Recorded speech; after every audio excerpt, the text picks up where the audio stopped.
I'm Jenny Arrington, but I go by Radha Kiran when I'm teaching Kundalini Yoga. That's my spiritual name.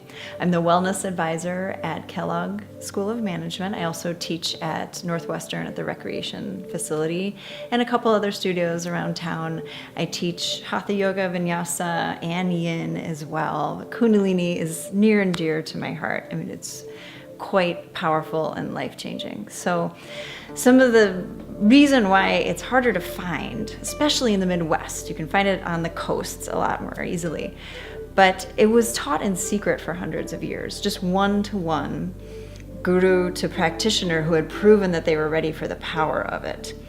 So Yogi Bhajan brought it over to the States in the 60s, and he was teaching Hatha Yoga, and he realized this isn't working. It's not strong enough or powerful enough. He had a lot of students who were addicted to drugs. He was like, I gotta teach the Kundalini Yoga, and he broke the rule, started teaching it openly.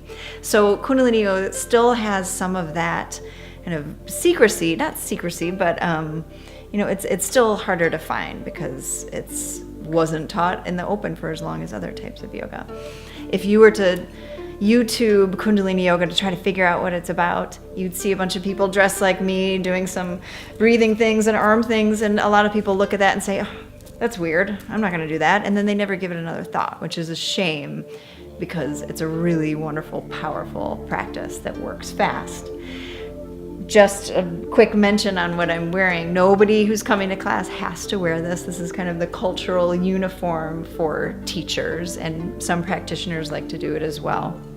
This is a cranial adjustment. It's comforting and grounding. The white, it's the only color that reflects all colors. It expands the aura. So there's some cultural reasons and meaning to it, but nobody has to wear that. So Kundalini Yoga is known as the yoga of awareness, and it works more specifically on the endocrine system and the nervous system than other types of yoga. Lots of breathing, chanting, but there's definitely movement as well. The movement is targeted at those specific systems though. So we get our endocrine system to kind of secrete in a certain way, and we put our bodies into a specific state, and then we lay down new chants. So we've been chanting all our lives, usually to the tune of, I'm not this enough, I'm not that enough, I'm not tall enough or rich enough, or whatever it is.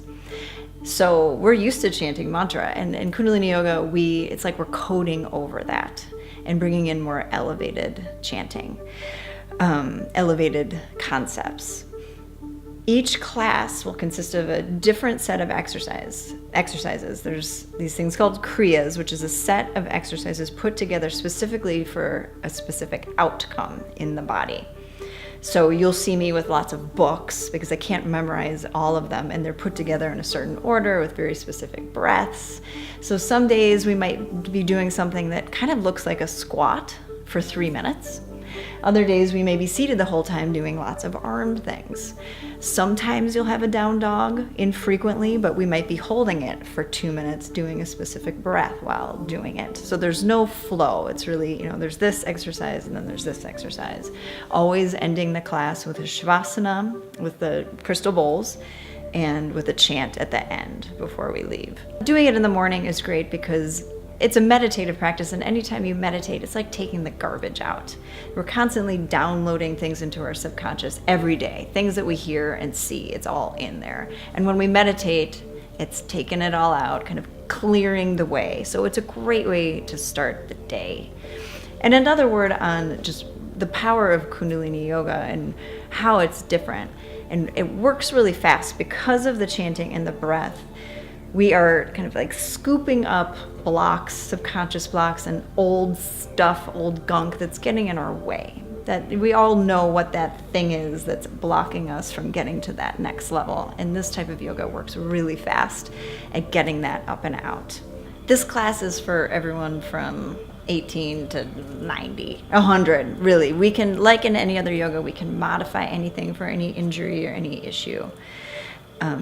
We have our eyes closed for most of the class. Once we get into an exercise, we close our eyes. So it's really inward. We're not performing for anyone. We're not looking around. Everybody has their own modification, and I make sure that everybody's really comfortable where they can be, because we're getting uncomfortable in whatever we're working.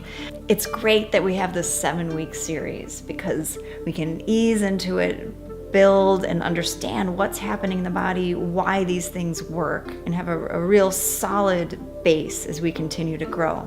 But in the beginning, even when we're learning, stuff will still be happening. Changes will be happening from the first class on. And it's also important that we're coming back because it works so quickly and so powerfully. It's important to have a teacher in Kundalini Yoga. It's not a good thing to do at home.